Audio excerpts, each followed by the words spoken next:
Welcome back to স্বর্ণালীর হেসেল। আশা করি সবাই খুব ভালো আছো, আমিও খুব ভালো আছি। আজকে তোমাদের সাথে কিন্তু একটা দারুণ রেসিপি শেয়ার করব। কি বলো তো? ঠিক ধরেছো, ডিম ভাপা। ডিম আমরা ছোট বড় সবাই ভীষণ ভালোবাসি, তাই তাকে নানান রকমভাবে রান্না করার চেষ্টা করে থাকি যাতে মুখ বদল স্বাদ বদল দুটোই হয়।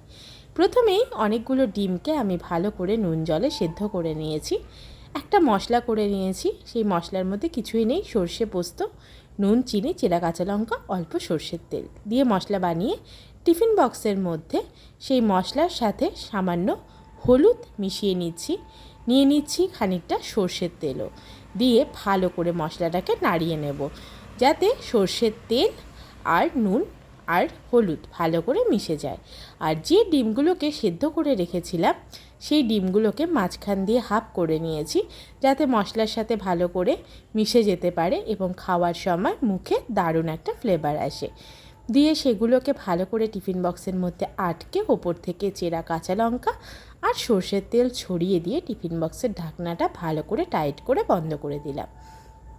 এরপর কড়াইতে জল গরম করে একটা স্ট্যান্ড বসিয়ে নিলাম, তার উপরে টিফিন বক্সটা রেখে ওপর দিয়ে একটা ঢাকা চাপা দিয়ে দিলাম। এরপর আর কিছুই না, গ্যাসের ফ্লেম মিডিয়াম টু হাই করে ভালো করে ভাপিয়ে নিতে হবে।